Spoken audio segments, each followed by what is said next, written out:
I got out some little balsa sticks, which architects play with a lot of times, and I started building a model of this building. And that's when I discovered that it was going to be a complicated project. And when I got the model all stuck together, I utilized Dorothy Jean's stockings to stretch over the structure. And of course, that's when I noticed that all these panels would be curving, and that complicated it more, because I realized that plywood won't bend in two different directions at once. So we contacted the Concrete Institute offices in Atlanta, and we asked them several questions. One, if we're talking about a 3-inch slab on changing slopes, we have to use a concrete mix. We don't know what kind of concrete mix we have to have that'll hold on that slope while it sets.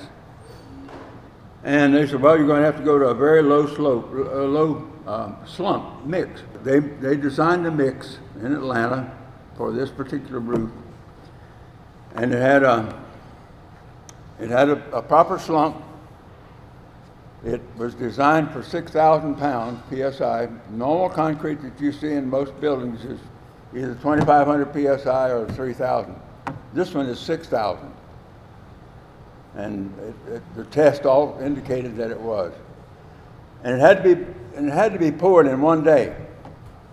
The contractor on this project was a fellow named Jack Avant. I don't know whether Jack's even alive anymore. But they were the low bidders, $120,000 for everything here. That's a lot, right? There are no tensile stresses in that roof. It's all compressive. The reason that that's the case is because of the shape of the roof and because of the way it spreads out and it's supported by these heavy buttresses. And those buttresses, they look huge, but they're necessary because they support this whole roof. The roof also reflected to us the nature of the site. There were a lot of palmettos on the site. I've talked about this before once several years ago. And if you look at a palmetto, if you notice how they spray up, well, that was the sense of what this tent-like structure would give us a lift, as it were. And each of these little leaflets here in the palmetto is like that. And so it kind of, the palmetto really kind of does reflect one of the ideas for the building.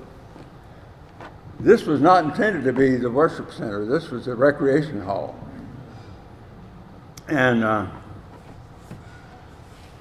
so it was designed for that purpose originally. However, there was no money to build any more, so we built it. We designed all this to accommodate our worship services.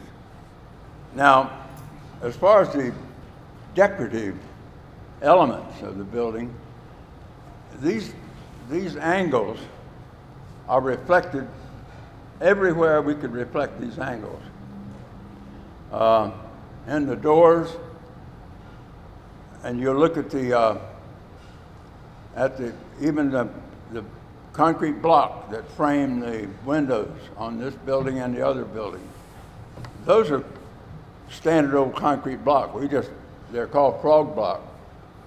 And we simply turned them the wrong side out so that we get those angles in them. And that theme came through the whole thing. We designed some of the lighting fixtures. A good friend of ours designed those, the ashtrays out front. And he was a great designer. And he said, yeah, I can do that. And this floor, you may not know, But all the air conditioning system is under the floor, except for the units. And that in itself is a bit of a challenge. First of all, we're in South Florida and it tends to be wet, but this site is not wet. This site has quite an elevation. And so where the ductwork comes from back over there, and it comes and radiates out and comes up into the side and the back. That was all in place when the floor was cast. The floor is conventional concrete. However, the surface of the concrete is what we call steel trowel finish. But in order to get a nice color to it, we use some stain, concrete stain, and that's what's there today. I've forgotten how long it took us to build it, probably a year and a half. I guess Joe or I were on this site almost every day, which is, well, to an architect, that's an expensive supervisory job. And you don't usually go to jobs every day. But we were, it was a project of love more than anything else for us, and after we got started with it. The day we were all out here, the contractor and a whole group of us, and we lowered the form. We took the last whaler out, and the form dropped about 3/4 of an inch, and we cheered because the darn thing stayed up.